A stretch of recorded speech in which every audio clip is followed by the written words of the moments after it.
Commendations continue over the performance of the ruling All Progressives Congress in the last Saturday's by-elections across the country, as the train of the Renewed Hope initiative makes a stop in Gusau, Zamfara State to distribute goodies to the youths. Plus, we'll bring you interesting stories on security, sports, and more. Thank you for joining us. This is Panorama. I'm Ruth Aguele. Welcome.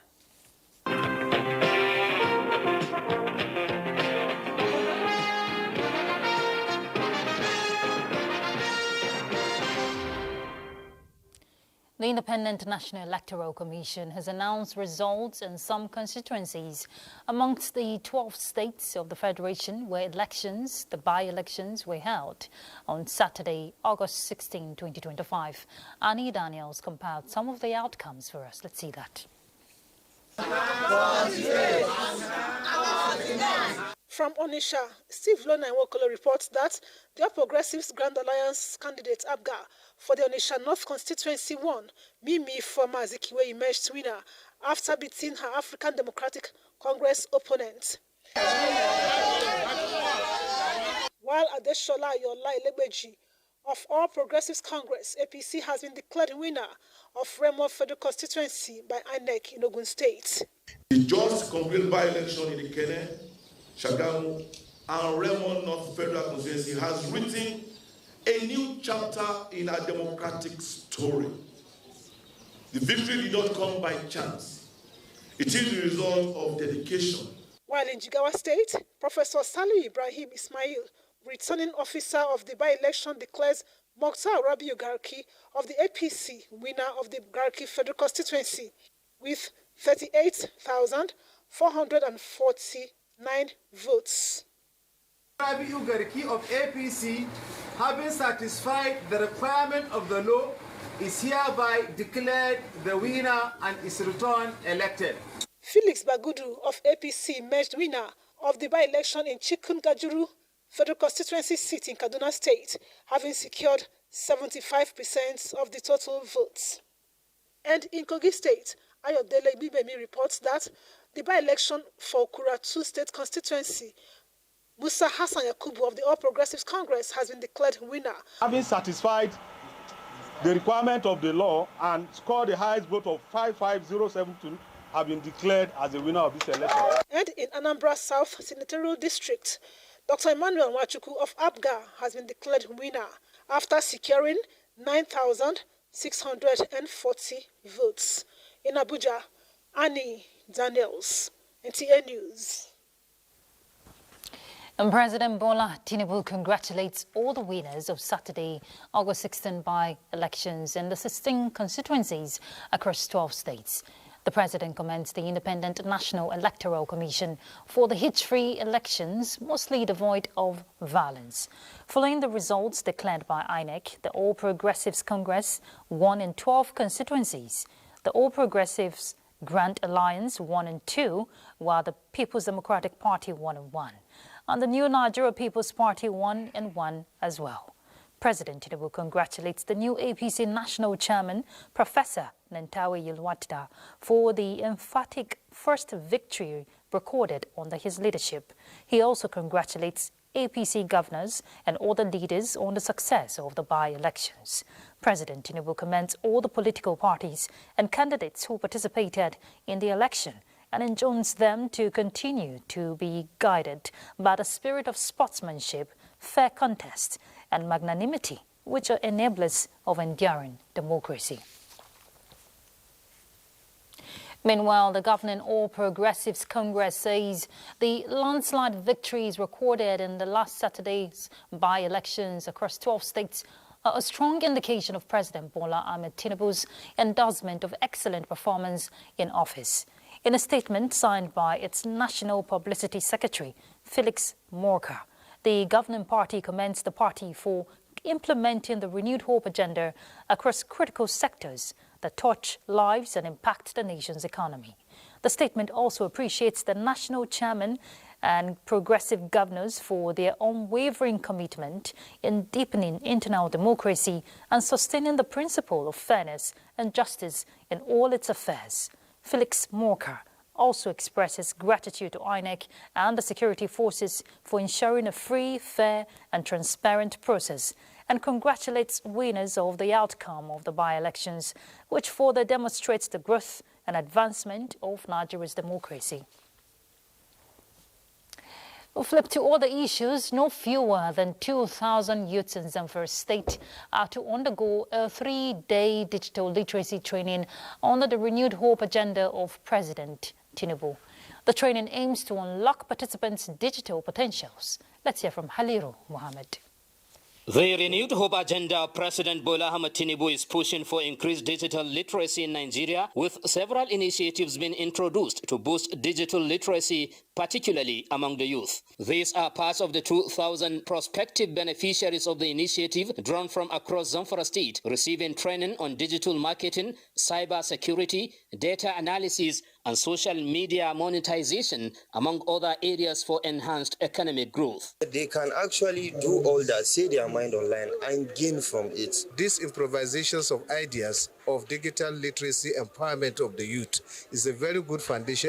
The training, which was very interactive, saw the participants subjected to oral tests, where those who performed well received laptops, tablets, and financial support for self-employment. I learned so many things, like this data analysis. I like to study data analysis. These laptops will be of benefit to me. President of the Bola Ahmed Tinubu Voice Project, Mubarak Yunusa, says the training aligns with President Tinubu's vision to create over 1 million jobs in the digital economy, stressing that the initiative will promote digital inclusion. The training is expected to continue online for further digital empowerment. In Gusau, Halil Muhammad Umar, NTA News. Whole of government and society approach is needed to effectively arrest the scourge of illicit small arms and light weapons in Nigeria and West Africa. Well, this was at the Warfare CUS-9 Interagency Seminar on the theme Strengthening Security Agencies' Collaboration to Counter Illicit Arms Proliferation for Enhanced National Security in Nigeria. Paul Abel reports. In 2021, it was estimated that over 260,000 persons died as a result of illicit small arms and light weapons usage in the world, while 700 deaths were recorded in one day. Considering the negative impact of this menace on the development of the nation, Naval War College Nigeria Warfare CUS-9 participants, as part of their module in this interagency seminar, are being exposed to the importance of collaboration to counter illicit arms and proliferation. The ability of our security agencies to work together and effectively is paramount towards ensuring success in countering the challenge of illicit arms flow into our country. The impact of this illicit arms proliferation is profound and multifaceted. These weapons fuel various forms of insecurity, including terrorism, banditry, kidnapping, communal clashes, and armed robbery. The fight against illicit small arms and light weapons proliferation cannot be won by the security agencies alone, as it requires a whole-of society approach. Panel discussions and contributions from audience on effective implementation of recommendations formed part of the program. In Calabar, Paul Abel, NTA News. The 12 Nigerian men stranded in the Central African Republic, whose video went viral some 3 weeks ago, have finally returned home. Our reporter says it was an emotional leading moment for the rescued Nigerians as they narrated their ordeal while on a visit to the Nigerians and Diaspora Commission. Deborah Balakbobo is on that. A hard life as the returnees shared their harsh ordeal in the war-torn nation. They allege that despite owing them 11 months of salaries, the Chinese employers subjected them to many forms of deprivation, including sexual abuse while in the Central African Republic. Leader of the group, Igorigo Freedom, said they had suffered a lot in the past 20 months and are grateful for the support from the Nigerian government and the NIDCOM intervention. When that went on, we were still patient until the work stopped. And when the work stopped, they said we should remain in the bush there. To our surprise, they evacuated 4 Chinese. And I went to the commandant, the military there, that they should not allow the people to evacuate the 2 remaining 2 Chinese. That if they left, they would not care for us again. Then they came for other Chinese, they took him away to Bangui. And when they wanted to do that, some of us who have been agitating to come back to Nigeria, demanding for our passport for almost 4 months, wanted to follow the truck. But they were intimidated with rifles and the way soldiers operate. So we have to hang back. Then at the end of the day, they removed the last Chinese. So that is when we said, okay, let us call the attention of our brothers in Nigeria. We're glad you're home. Thank you. Put the experience, learn from the experience, put it behind hold, demand for justice for you. Put it, and I'm sure when we tell them here, they should be able to find those people and give them the right kind of treatment. So life itself is an experience. But the most important thing, you are alive to tell your stories. The NIDCOM boss condemned the acts as inhumane and assured that the matter would be pursued to ensure justice is served in line with the citizen diplomacy of President Ahmed Bola Tinubu. In Abuja, Deborah Balagugu, NT News. Minister of Industry, Trade and Investment, Dr. Jumoke Oduwole, has expressed Nigeria's renewed commitment to creating a business-friendly environment for both domestic and foreign investors. This came up during a high-level engagement with a California Africa Climate and Economic Delegation in Abuja. The delegation, led by Secretary of the California State Transportation Agency, Dr. Tox Omishaki, had conversations centered on sustainable transportation, clean energy collaboration, technical cooperation, and infrastructure development. California's global strength in technology and venture capital were presented as key drivers to position Africa's green enterprises as globally competitive players. And I'll close with this one, creative economy. When you talk about trade policy, you know our position. We welcome new friends, so we welcome the state of California with open arms. We're ready to do business. We're sure that at the end of this meeting, we'll be talking about business, about trade, about investment opportunities. At the end, a consensus was reached to deepen partnerships, leverage diaspora expertise, and expand sustainable investment flows into Nigeria. So let's pause for some messages. We'll be back shortly. Stay tuned.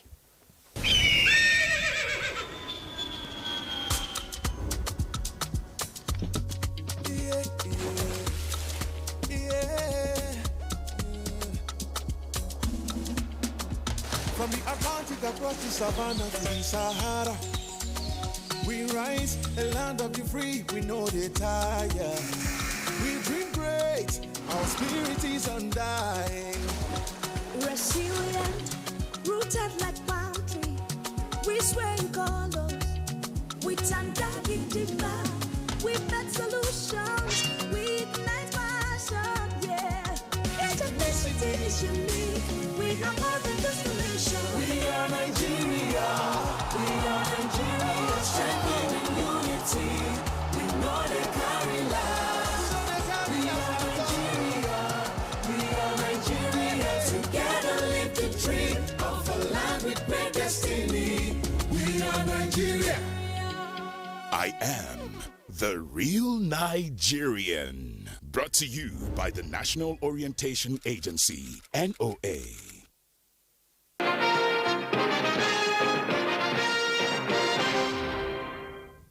Thank you for staying tuned. The National Orientation Agency has commended the Imo State government for its recent decision to ban lavish graduation parties for pupils in nursery, primary, and junior secondary schools, describing it as a timely step towards curbing excesses and promoting responsible value reorientation among young learners. In a statement, the agency says such trend encourages extravagance and places undue financial pressure on parents, who are often compelled to fund what is described as a wasteful and socially unproductive practice. The statement says that the agency has recently unveiled a campaign against sign-out extreme practices and the ban by the state aligns with the general purpose of the campaign. Now, understanding the new Tax Reform Act and all the key initiatives of President Bola Ahmed Tinubu is seen as a pathway to positioning Nigeria as a socially inclusive nation. This was the focus at the Forum on Tax Reform Act and Compliance, Impact on Small and Medium Enterprises in the Southeast held in Enugu. Chika Okorie reports. Address multiple taxation and enlighten Nigerians on available grants. The Senior Special Assistant to President Bola Tinubu on Community Engagement Southeast, Mrs. Chioma Nweze, organized a forum tagged Tax Reform Act and Compliance, Impact on Small and Medium Enterprises for Women in the Zone. She noted that women are crucial to national development and progress. President Bola who knows all of us very much, especially the market women, especially people that have small businesses. He wants our business to prosper. Once you are able to enroll in a college of education, in a university, or in a polytechnic, you do not have to be troubled about how your school fees will be paid. The government will pay your school fees. All you need to do is to go online and apply. It's a big encouragement to all of us to know what is on board, especially in terms of tax. With the focus of the interactive section on the new tax reform, participants are optimistic that Nigeria is marching towards prosperity. From the International Conference Center, Enugu, Chika Okorie, NTA News. Minister of Livestock Development, Idi Mukhtar Meha, says the plan by the federal government to collaborate with relevant key players to improve the livestock value chain from $32 billion to $72 billion will significantly boost the nation's grouse domestic product. The minister was speaking at a two-day capacity development on integrated livestock commodity value chain held in Adamawa State. Let's hear from Bilkisu Abubakar. Pilot project of integrated commodity value chain put together with the Nigerian incentive-based risk-sharing system for agricultural lending, NISAL, among other partners, to educate livestock practitioners on modern animal husbandry to improve their capacity is a step towards realizing the National Livestock Acceleration Strategy to boost contributions of the sector to the economic growth of Nigeria. The Federal Ministry of Livestock, under this present leadership, at the federal level, means business. To transform this life sector is not just throwing hybrid animals, exotic animals, purchases onto people. You have to develop their capacity to appreciate what they are doing. Continue to form strong collaboration with value chain actors to grow the sector in Nigeria and Africa. All other livestock practitioners who are also interested in training can also prepare themselves for the next phase of the training. By so doing, we can be able to gradually cover substantial number of livestock beneficiaries in Adamawa State and Nigeria at large. 150 participants were exposed to modern livestock management and production.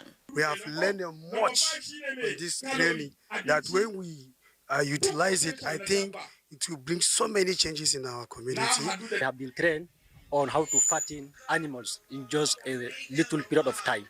Certainly, the project has encouraged the practitioners in the livestock sector to be optimistic of attracting more livestock champions, not only for actualizing the federal government agenda, but having easy access for livestock production and its business.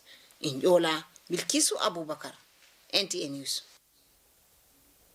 3 people have lost their lives in an accident which occurred in Auchi, the headquarters of Esako West local government, that was on Sunday. Victor Odion Acha reports that the accident took place at the Auchi axis of the Benin-Okene Abuja highway. Let's see that. The accident, which occurred at the Omega Fire Ministries axis of the Auchi-Okene Abuja highway, took place at about 11:45 on Sunday, when the church had already closed the Sunday service. An articulated vehicle belonging to one of the cement giants in Nigeria was said to have been coming from the Kogi axis of the road and failed brake at the slope in front of the church, ran into a Mercedes GLK Jeep thereby pushing it to another articulated vehicle of the same company carrying cement. 3 occupants of the GLK Jeep, 2 male and 1 female, died on the spot, while 2 others were taken to the hospital for medical treatment. The accident, however, did not affect any member of the church, as those who were already by the roadside going home immediately ran for their lives alongside the traders near the church, while the articulated vehicle involved in the accident went into flame. The trailer was coming from that side, you get the fabric. So this motor was on its own. Then we were just trying to adjust on its own. Last time, trailers have been failing brake in this place. And I don't know what is actually happening. Whether it is as a result of the sloping, whether it's as a result of the galloping, I don't actually know. But no matter whatever that happens, the government should do something very serious to make sure to reduce the speed of those trailers. This is bad. Yeah. Let government come to our aid. I don't know what is here that government cannot fix. Yeah. Time to time, tenor to tenor, year to year, we have been having series of incidents like this. Yeah. The president and founder of Omega Fire Ministries, Apostle Johnson Suleiman, who immediately visited the scene, described the accident as avoidable, blaming it on the recklessness of the driver. I think the management of the organization has to do proper assessment, because this is one madness too many. There are several trucks around the country. When it becomes a pattern that a particular organization, truck keeps claiming the life of Nigerians, and it becomes a thing to worry about. It's just a mess. These are deaths that are very avoidable. They put themselves together. It's a mess. Just lost 3 lives here now for the recklessness of some young men who probably, if well checked, might not even have licenses. So it's an avoidable death. Yet they have to put their house in order.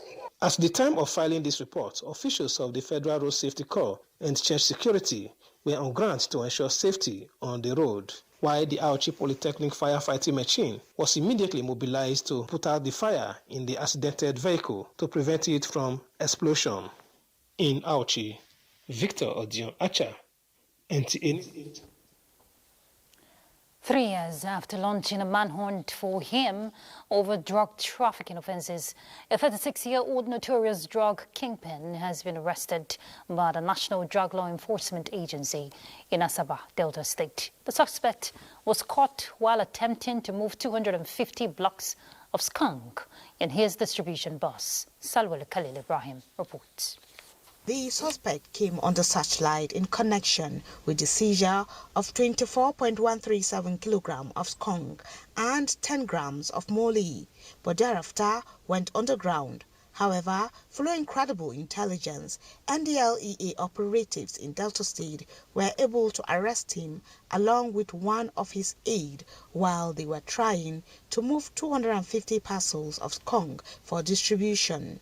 In Lagos, a 52-year-old woman was arrested with her son by NDLEA operatives in Mushin for storing and distributing 298 blocks of Ghanaian loud, while another suspect was snapped in the Aja area of Lekki, where 8.5 kilograms of Canadian loud, a strain of cannabis, was recovered from their apartment. No less than 128,000 capsules of tramadol were recovered from a suspect who was arrested by NDLEA officers at Jauroja, Tau, Gombe State, while a total of 337,800 capsules of the same pharmaceutical opioid were seized by operatives on patrol along the Okene-Lokoja Highway, Kogi State, from the driver of a commercial bus coming from Onitsha, Anambra State, and heading to Kontagora in Niger State. And at the Port Harcourt Complex, One, River State, a total of 875,000 bottles of Kodimbi syrup worth over 6.1 billion naira in street value and 3,500,000 pills of tramadol valued at 1.7 billion naira were recovered from 5 containers. In Abuja, Sadwa Khalil Ibrahim, NTA News. And next is sports update with Ahmed Zango. Team Nigeria is set to return to Lagos this evening after a triumphant performance at the Pan-Africa Youth Scrabble Championship in Nairobi, Kenya, the Nigerian contingent dominated the competition, clinching both the under-19 and under-15 individual and team titles. In the under-15 categories, Sophia Ekeruche was unstoppable, finishing unbeaten with a team victory and an impressive cumulative score of plus 38.71. Kenya's Kingsley settled for second place. In the under-19 division, Nigeria's prestige Achibong, winner of the under-15 category 2 years ago, in Lagos, claimed the crown after edging compatriot Abdul Qudus Aliyu on cumulative points. Both players recorded 18 wins from 24 games, but Achibong's plus 27.94 gave him the advantage over Aliyu's plus 35.68. Team Nigeria also secured the overall team title, finishing ahead of Ghana and Kenya. Meanwhile, Nigeria's D Tigers advanced to the quarter-finals of the 2025 AfroBasket Championship after defeating Cameroon 99-90 in Angola. The team dominated from the second quarter onward, building a 31-point lead by the third quarter before easing off in the final stretch. Josh Okogie star with 16 points and 7 assists, supported by Stan Okoye 14 points and Caleb Agada 13 points. The victory sealed Nigeria's unbeaten trailing run at the top of Group B, while Cameroon will seek qualification through the playoffs. Elsewhere, Morocco booked their spot in the CHAN 2024 quarterfinals with a 3-1 win over DR Congo at Nyayo Stadium, Nairobi. The victory secured qualification for the Atlas Lions alongside host Kenya, who topped Group A after beating Zambia 1-0. Going into the final matches, Morocco and DR Congo were level on 6 points, but Morocco only needed a draw to progress, while DR Congo required a win. For Sport Update, Amazongo, NTA News. And that concludes Panorama. Thank you for being part of it. I'm Ruth Aguilera.